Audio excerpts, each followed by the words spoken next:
महत्त्वाची बातमी। मुंबईमध्ये बिल्डर रहेजानं एका मराठी तरुणालाच नव्हे तर अप्रत्यक्षपणे मराठी लोकांनाच शिवी दिल्याची तक्रार देण्यात आली आहे।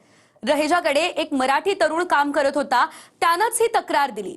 मात्र त्यानं ही तक्रार का दिली पाहूयात। मराठी माणसांच्या मुंबईत मराठी लोकांनाच घाटी म्हणून तुच्छ मानलं जातंय। मागच्या काही काळापासून सुरू असलेल्या मराठी अमराठी वादात आता रहेजा बिल्डरवर गंभीर आरोप झालेत। बिल्डर रहेजाच्या चेंबूरमधल्या साईटवर एक मराठी मुलगा कामाला आहे। तिथल्या एका मीटिंग आधी कागदांना नीट स्टेपल केलं नाही म्हणून बिल्डर रहेजानं मराठी लोकांबद्दल वादग्रस्त शब्द वापरत शिवीगाळ आणि मारहाण देखील केल्याचा आरोप आहे। तक्रारीनुसार तुम घाटी लोग कभी सुधरेगा नहीं असं म्हणत बिल्डर रहेजानं मराठी तरुणाला शिवीगाळ आणि मारहाण देखील केली। या सगळ्या प्रकाराबद्दल तरुणानं गोवंडी पोलीस ठाण्यात बिल्डर रहेजाबद्दल रीतसर तक्रार दाखल केली। काही दिवसांपूर्वीच मुंबईतल्या मोक्याच्या जागेवर बिहार सरकारनं बिहारी लोकांसाठी 300 कोटींचं बिहार भवन उभारण्याची घोषणा केल्यानं वाद झाला।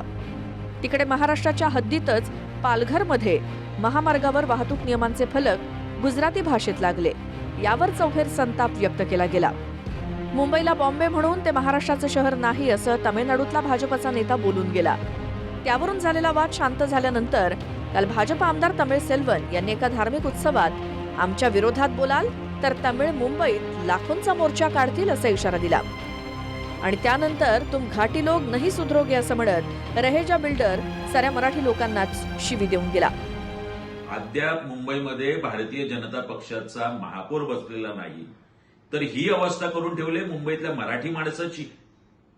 केंद्रात आमचं सरकार, राज्यात आमचं सरकार आणि मुंबईतही आमचं सरकार म्हणून आता रहेजा नावाच्या माणसाला प्रचंड माज आणि या बेडकांची डराव वाढलेली।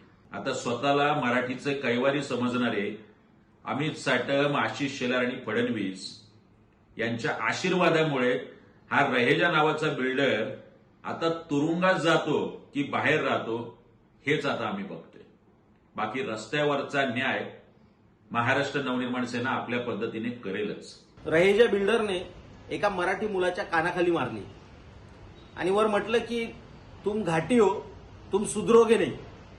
अरे आम्ही घाटी आहोतच आणि त्याचा आम्हाला अभिमान सुद्धा आहे, पण घाटी म्हणून तिरस्काराने जर आमच्या समोर तुम्ही बोलणार असाल तर महाराष्ट्र नवनिर्माण सेना तुमचे कानफाड लाल केल्याशिवाय गप्प बसणार नाही। कुठल्याही मराठी किंवा अमराठी तरुणाला मारहाण करणं अतिशय चुकीचं आहे।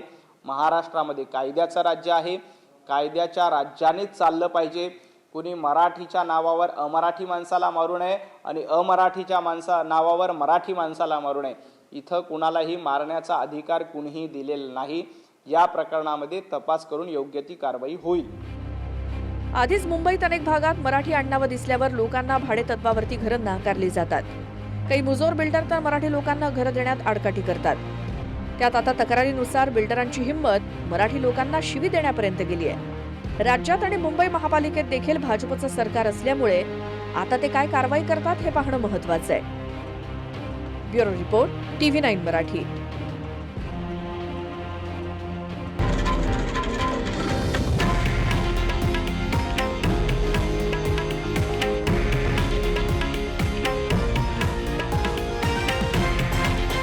हे आहे देशातील नंबर 1 न्यूज नेटवर्क आणि आपण पाहत आहात TV9 मराठी, एकमेव।